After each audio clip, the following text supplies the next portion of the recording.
Hello, everybody. Welcome to our 4th annual Professional Development and Career Fair. So excited to be here today to learn about reaching the different learning styles in the early childhood classroom. We've got Dr. Rebecca Reynolds with us. Today, really excited to have her with us again, presenting this wonderful webinar backed by popular demand. We had many students reach out and guests reach out sharing that they had watched the video and they would love to hear Dr. Rebecca speaking about Howard Gardner. So she is here, and we're really, really excited about that. When you logged in today, you saw a control panel. It looks similar to this. It might have some green tones instead of blue. That orange box with the white arrow is how you're going to expand or collapse your control panel. So if it's in your way, you can collapse it so you can see the full screen. In addition, if you have just a minimized screen, you can hit the computer monitor right underneath that. It might be green on your end. If you hit that, that should make your my presentation a full screen for you. And I did turn the raise your hand feature off. No need to raise your hand today. We're not going to turn the microphone on for anyone except for Rebecca and myself. So I did turn that off. All you have to do is type your question in the box and we will be sure to address it either when Dr. Rebecca pauses or at the end of the presentation.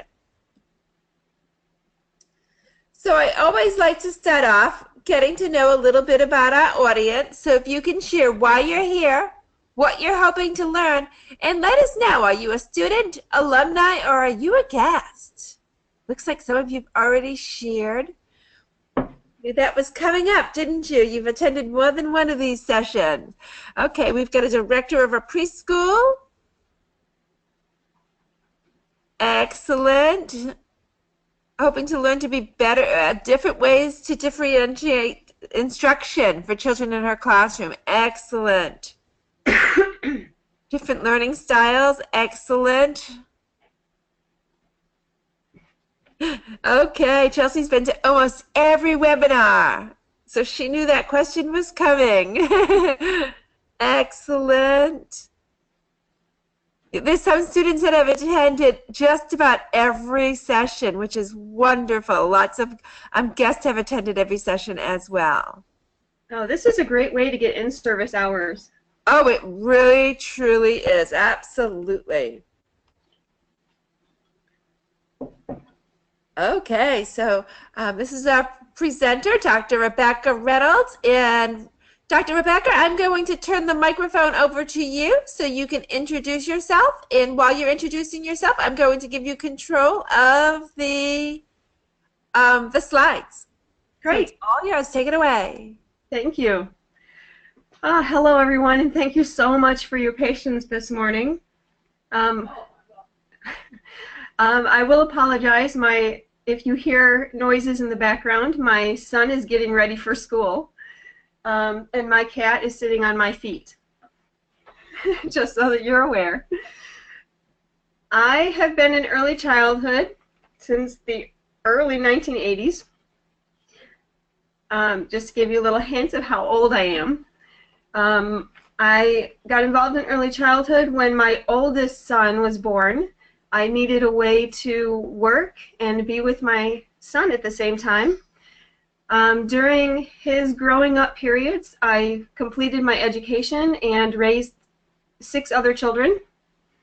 So now I am the parent of 7, grandparent to 3, and I'm still here. I'm still enjoying it, just in a different capacity. I'm no longer in an early childhood classroom. I now teach webinars, workshops, college classes, and I absolutely love it.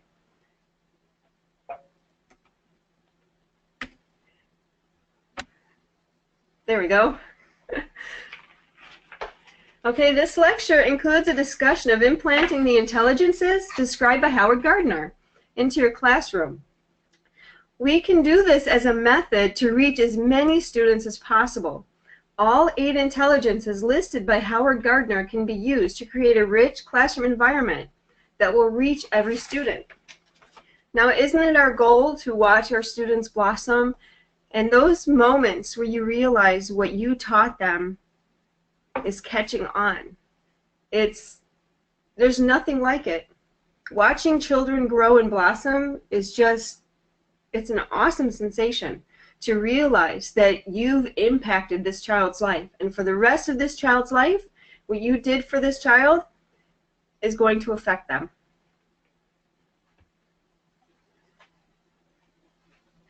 Howard Gardner originally devised 7 intelligences. Now there are 8. These intelligences are used by many teachers as a tool to reach students with skills in each intelligence. In order to address the need for different teaching strategies, we must first realize there are different learning styles. Changing the label intelligences to learning styles, giving each student the opportunity to learn more effectively and with less worry about missing needed details. A quality classroom allows teachers to match each lesson to the individual student's learning style. Differentiation is another term for it. This lecture will define Howard Gardner's first 8 intelligences, as learning styles, giving examples of implementing learning styles into your classroom curriculum, with the goal of reaching all 8 learning styles. Now, in your classroom, it'd probably be a really good idea to assess your children for which learning styles you have presented. For example, let's say you have a dream class of 10 children. Now, we all know that if you're in a preschool room, chances are you have 15 to 20 children, maybe even more, depending on your state's ratio requirements. But let's say you have 2 linguistic intelligence children. You have 4 bodily kinesthetic. You have 1 logical, 1 musical. Well, that leaves out spatial, naturalistic, interpersonal, and intrapersonal. That doesn't mean that you don't teach to all 8 learning styles. What that means is your concentration can be on the 4 that you have. Don't leave out the other 4, because you could still be touching the children.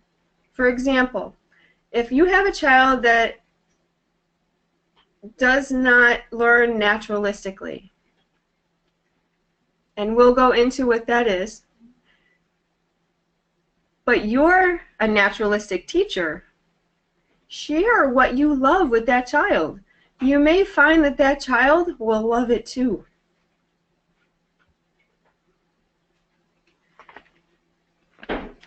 Gardner holds the belief that intelligence has real value in and out of the general community.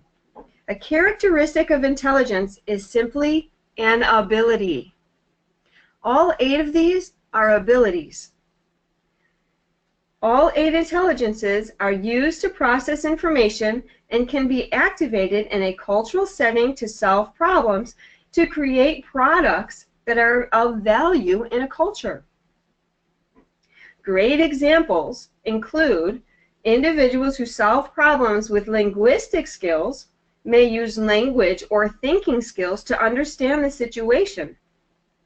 Then they're able to vocalize the possible solution.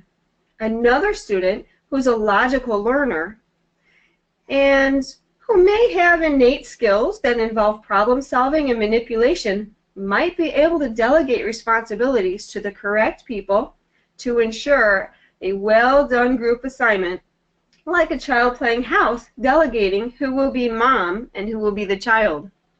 I've been in so many classrooms where, when it's free play, and you're watching the children in dramatic play, there's typically one child who tells all of the other children what their roles will be. The other kids might call her bossy,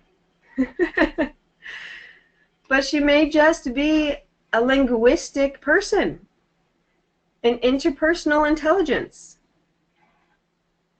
The 8 intelligences by Gardner can be used to design a rich classroom environment that will cater to every learning style. The intelligences listed by Gardner, as you can see in front of you: linguistic, logical, musical, bodily, spatial, naturalistic, interpersonal, and intrapersonal. This lecture will define all 8 intelligences, aka learning styles, and methods to reach all 8 learning styles. Linguistic intelligence. Reaching the linguistic learner can be as simple as recording a children's book and giving the children the ability to listen or re-listen to each story. A child who learns best by linguistic intelligence has an increased sensitivity to written language. I have had so many times where there was a favorite book in the classroom and asked to read it repeatedly. These children want to hear the story over and over and over again. Anything that has to do with language, they're just fascinated with it. Another possible way to reach a linguistic learner is to help children keep a written journal. If the children are unable to write their own thoughts down, they can speak them into a computer, or the teacher can write them down. Students who learn best with linguistic intelligence have keen verbal linguistic skills and are often identified as word smart. Be creative in the classroom to meet the needs of the linguistic learners. This can be a fun change in the monotones of every day. Most linguistic learners have the ability to manipulate the syntax or structure of language, the phonology of sounds and language, the semantics and meanings of language, and the pragmatic dimensions of practical uses of language. Their capacity to use words effectively, whether orally or in writing, gives the teacher an open invitation to create in-class group that can include writing stories, researching information, or creating poetry. This will help bring students the enjoyment of reading and writing, word games, stories, to the classroom for each linguistic learner. I myself, as an early childhood teacher, loved these games. If I wanted everyone's attention, because the class was getting really loud, I would flip the lights 2 times, and it instantly got their attention, and then I would yell out a word, just a small word, and they would have to come up with a rhyming word to that word. It got their attention, got them to focus, and they had fun quieting down. Logical mathematical intelligence. My stuff is out of order, my goodness. Teachers don't need to teach math in order to reach logical mathematical learners. The key to this is remembering that logic can be applied to many other topics. Patterns, connections, and classifications can easily be recognized in any topic by a logical mathematical learner. It doesn't matter if it's words, or numbers, or colors, or things. They can see a pattern very easily, and many times they'll pick up on a pattern that the teacher won't see.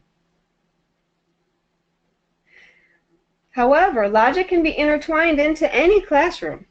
Children who are logical learners have innate skills that involve problem solving, manipulation, and are typically visual learners as well.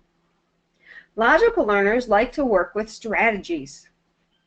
Logical learners typically work through problems and issues in a very systematic way, planning for future use.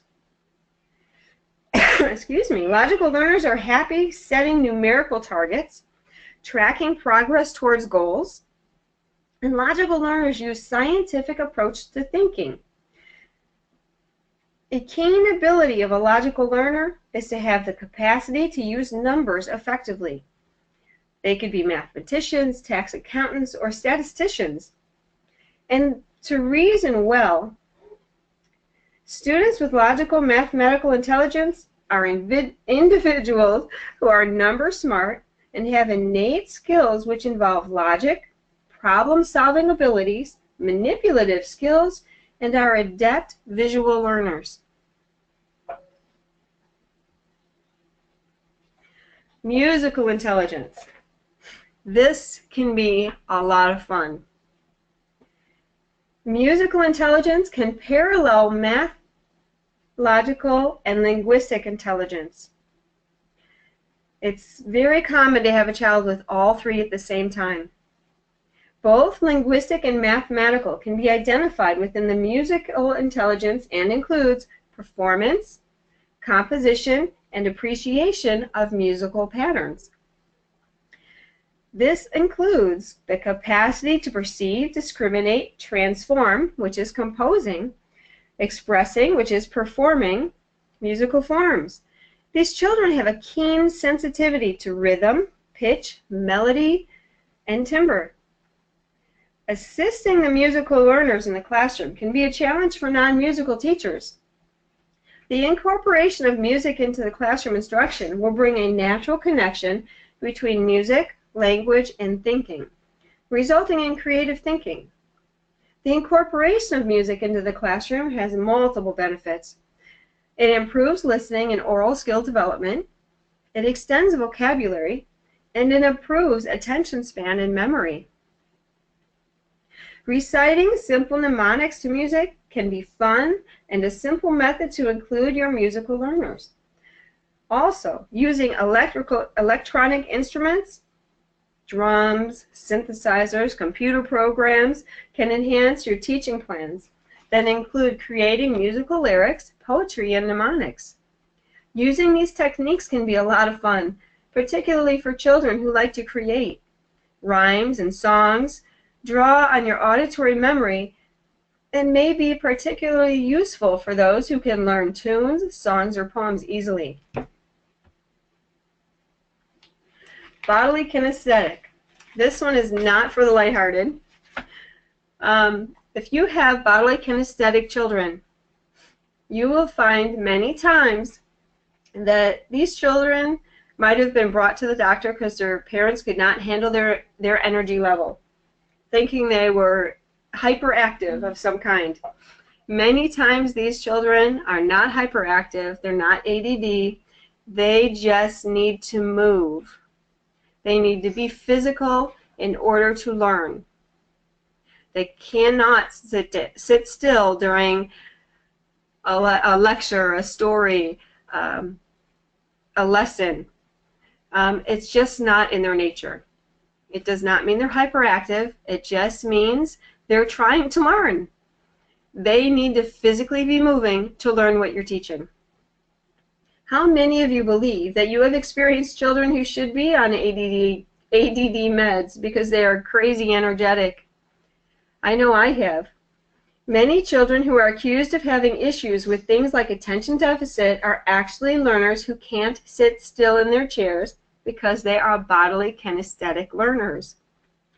Kinesthetic learners express their ideas and feelings through physical movement. The assessment of bodily kinesthetic astuteness in learners may entail the teacher's use of a variety of unique learning opportunities. Engaging your kinesthetic learners in being the teacher's helper, for example. Give you a personal example.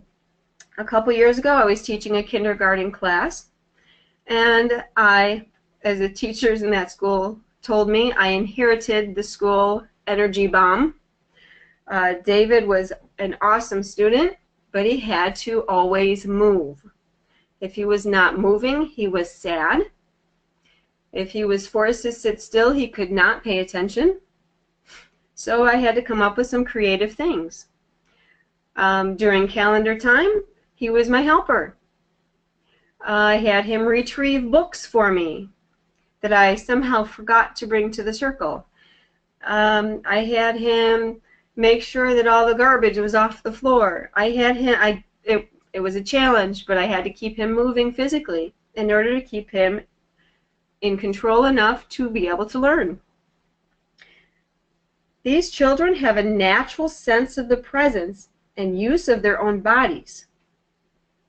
Even more so, the kinesthetic learners in your classroom will probably be the ones that get on your friend's nerves. For example, sitting on the carpet, they need more space than the other children because they will bump their neighbors.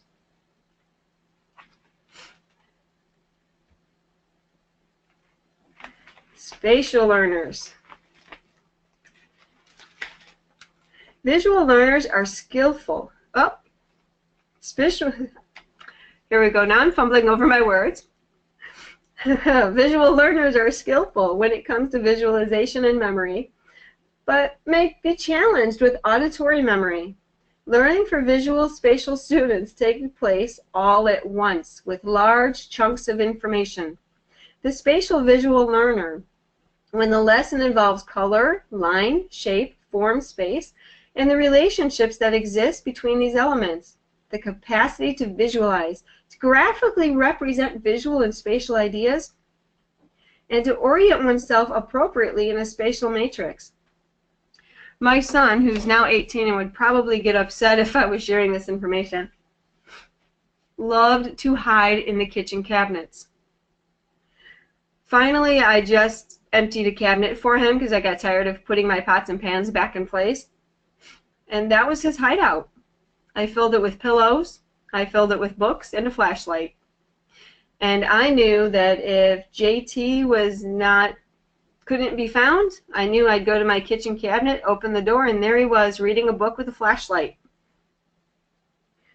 He loved it. The spatial visual learner, they could possibly become artists, architects. Creativity is the key for these learners. They enjoy digital and video camera projects, computer-aided design and paint programs. My son, JT, is most definitely a visual spatial learner, and his chosen profession now is computer programming. He loves it. He's now studying it in college.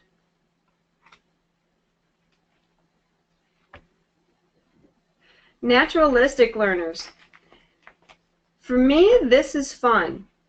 There's a few teachers that I've met that don't like naturalistic learners because that means touching the bugs. Anything that has to do with nature, they absolutely love it. The ability to make connections between patterns and nature can assist a chef in designing a new dish, a farmer to solve problems with wild animals, and a hunter to stay safe. The human ability to discriminate among living things, plants and animals, as well as a sensitivity to other features of the natural world. Clouds, rock configurations, is an intelligence the community at large cannot do without. This intelligence also speculates that much of our consumer society exploits the naturalistic intelligences, which can be mobilized in the discrimination among cars, sneakers, kinds of makeup, and the like. Naturalistic learners are the scientists of the future. These children love to experiment. These are the kids that will go to your sink and create a giant mess that will frustrate you to no end because you're trying to run a classroom, but all they're doing is learning. These are the children that when you have a mess to make in your classroom, you ask for their help because they will love it and they will learn from it. The naturalistic learner is considered to be nature smart. Individuals gifted in this intelligence area showing interest in the environment and caring for the earth. Although challenging, no matter the intelligence area no matter the topic, the naturalistic learner can be reached in the classroom. People possessing nature smarts are keenly aware of their surroundings and changes in their environment, even if these changes are subtle. Often this is due to their highly developed sense of sensory perception. People with naturalistic intelligence may be able to categorize or catalog things easily too. Frequently, they may notice things others might not be aware of. Naturalists learn best by making connections between how content interacts with the natural world. The classroom by nature of being indoors brings a challenge to the teachers of naturalistic learners, but not impossible. If you have a naturalistic learner in your classroom that you've identified, it would be smart to bring that child outside as often as possible. Create lessons outside. Let the children explore. Your naturalistic learner will find the little itty-bitty bugs that nobody else sees. If you have a spider and you're terrified of the spiders, ask your naturalistic learner to get it for you. Interpersonal intelligence. Now we have two that many people get confused, interpersonal and intrapersonal. But the interpersonal learner is a learner who thrives in an environment surrounded by other people. The person with interpersonal is able to collaborate, understand, and work effectively with others. The interpersonal learner is a learner who maintains the attention and focus of their group members, many times being the group leader. They are aware of their interactions with others and usually take notice of and react to the feelings of others. The interpersonal learner learns best in group situations and structured class settings. Excuse me. The interpersonal learner has the skills to perceive and make distinctions in the moods, intentions, motivations, and feelings of others, together with a sensitivity to communicate cues, including facial expressions, voice, and gestures, with the ability to respond effectively to those cues in a very pragmatic way. The interpersonal learner also has the ability to influence people many times in a group setting. Interpersonal learners interact well with society, and they've been labeled as, in classroom management circles, as the talkers. They're more focused on people and the opinions of others than on topics such as math. The focus of interpersonal learners have others help them to become exceptionally aware of the feelings and motives of others around them, and are especially good at starting discussions and encouraging participation. Now, let's not confuse that. They are very good at encouraging participation in their little activity. So if you have circle time and your interpersonal learner is not focused on you, that interpersonal learner will start having the children focus on them rather than on you.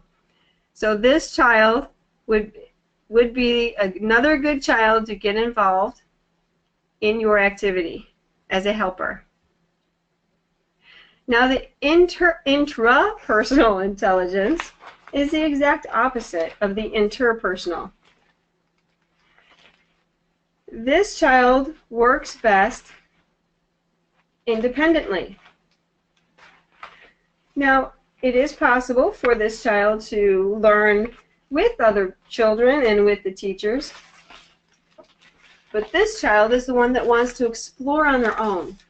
It doesn't mean that they can't parallel play. It doesn't mean that they don't have the ability to communicate or to participate. It just means they work best independent. They learn best independently. The intrapersonal learner is many times misunderstood as a non-participating student, when in reality the student's way of participating is to deeply contemplate the interactions of the people around and to quietly analyze what is being presented. The intrapersonal learner thrives in a classroom environment where the teacher allows the student to take quiet time to think and consider the information being presented. Interpersonal learners have, here I go again, I do apologize. Intrapersonal learners have a distinct set of abilities. The interpersonal learners has an accurate self-understanding and can use this to their advantage in problem solving. The traditional education typically overlooks this learner who recognizes the importance of self-knowledge and self-awareness. This intelligence includes having an accurate picture of yourself, your strengths and your limitations, awareness of inner moods, intentions, motivations, temperaments, and desires, and the capacity for self-discipline, self-understanding, and self-esteem.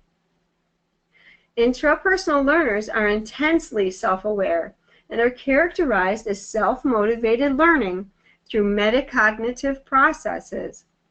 The interpersonal learner can create a very interesting product, but may lack the intuitiveness to present and share their information beyond the school community. Now, this is the child that will have a firm understanding of the material and have challenges communicating that understanding. It's a different brain process to understand something and be able to turn that understanding into communication. This child has a challenge in that area. The classroom teacher should have an understanding of what learning styles each student has and should plan each lesson with the student's learning styles in mind. It's a good idea to take an inventory of your learning styles that you have in your classroom. Also, think about what your own learning styles would entail, because that will impact your teaching. Have the goal in mind to reach every child. That would be differentiation. You change up your lesson planning or your daily routine to make sure you meet each individual child's needs. It can be a challenge, it can be time-consuming, but after time goes by, you save all your material. And after time goes by, you've collected enough material to be able to do this effectively. Have an understanding to how your students approach learning. This will give the teacher an idea of how to best present your course information. Okay, we're on our conclusion. Teachers with the goal of reaching the learning styles of each student must recognize different approaches to learning. The multiple intelligences theory recognizes the unique nature of each individual student, and it may have more than one intelligence to draw from or style of learning to teach. Please feel free to pile in your questions, your comments. I'd be glad to answer them.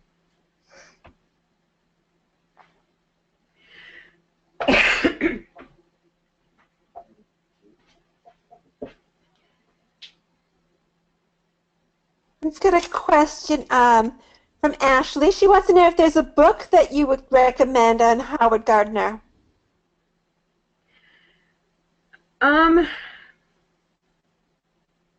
You know, he actually has several really good books. The challenge with this, I'm going to look up a title because I'm terrible at remembering titles,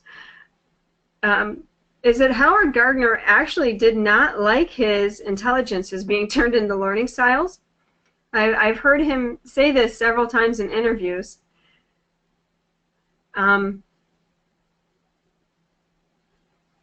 Sorry, I'm typing into my phone for the book titles. Here we go. Frames of Mind, the Theory of Multiple Intelligences, is very well written and can be utilized in the classroom, I think, more so than his other books. It's called Frames of Mind, the Theory of Multiple Intelligences. I think his other writings are more challenging to read. I think this one, it's actually on Amazon, I'm seeing. Excellent. Thank you so much. Do you have any great tools or advice for a child who is 4 years old and a logical learner to assist them with their learning skills? A logical learner. You must have this in your classroom now. First off, congratulations on identifying it. Logical learners don't typically communicate verbally unless linguistic is also one of their skills. This learner is going to be looking for patterns, not realizing that he's looking for patterns. It would be good to set up, I'm assuming that you have a typical preschool classroom with learning centers. Work on creating some kind of a pattern or way to classify your material in each learning center. Manipulative center would be just the typical stuff that's in that center. Home living does not typically have patterns and connections and classifications, but you can set it up to have this. And this would intrigue your logical learner. For example, when your children clean up, they have to put their toys where they belong. But if you have labels on your shelves that match the item where they go, your logical learner will more than likely try to put each item directly on the picture. They'll actually have a very concise way of putting the item away. It will also interest them more in your center. Thank you. Any books or sites or insights on wiggle learners? Wiggle? Wiggle learners. So you're kinesthetic learners, I'm assuming? The children who wiggle during circle time? I actually have not seen or heard of a specific book for wiggle learners. I love that term. I do too. It's very cute. I'm gonna write them. Wiggle learners. I'm writing that down. I love that. These learners wiggle right along with them. I actually don't know of any material specifically to a wiggle learner. I know that a lot of times these children frustrate the teachers because the teachers are trying to concentrate so much on the material and making sure all of the kids have what they need. Just to give you one little word of advice, wiggle with them. Make it a silly thing. For example, circle time, you have 2 or 3 wiggle learners in your, I'm going to start using this now, wiggle learners in your circle, and they're distracting everyone. Wiggle with them. Stand up and sing a wiggle song that makes their bodies move. I always do shake, shake, shake my sillies out for a couple seconds, and then we sit down real quick, and that gets them focused. Even if for 30 seconds, it's still a little bit of focus. But thank you for that term. I'm going to start looking that up a little bit more. Okay, one more question. What tips do you have for encouraging intrapersonal child to participate and learn with others? This is a challenge for a lot of teachers because it's not easy to gather what they're picking up. They're not typically a child that you can talk to get an answer from. These are the children that you have to observe to know whether or not they're picking up the material. By observing them, you can find out what interests them. You figure out what interests them, bring those materials into the classroom. Now all of a sudden you have interest. Once you've gained their interest, you can start asking them questions slowly and quietly, and then get a little bit louder. If you're in a circle time, for example, and you want this child to participate, but you know they're not going to want to because there's 19 other children watching, go sit next to that child. Ask the child, you don't have to whisper, but don't yell so the whole class hears. Just ask the child a question or a point about the item that you know this child's interested in. Then verbally say it louder, repeat what the child said so the rest of the class can hear. then once that child starts getting positive admiration from his classmates, he's going to want to start participating on his own. Excellent. That looks like all the questions that we have today. So Dr. Rebecca, I want to thank you so much for joining us, and all of our guests today. I want to thank you all as well. Your certificate of attendance will be emailed to you 1 hour from now, along with a survey that you can complete to let us know what you thought of this presentation. And please, everybody, feel free to continue this discussion on social media by hashtagging Penn Foster ECE. Have a wonderful day, everybody, and have fun at the rest of our sessions. We've got 5 more wonderful sessions for you today. Again, thank you, everybody, and thank you so much, Rebecca, for being here with us. Oh, I'm glad to do it. Thank you so much for your patience with me. Oh, my pleasure. Have a great day, everybody.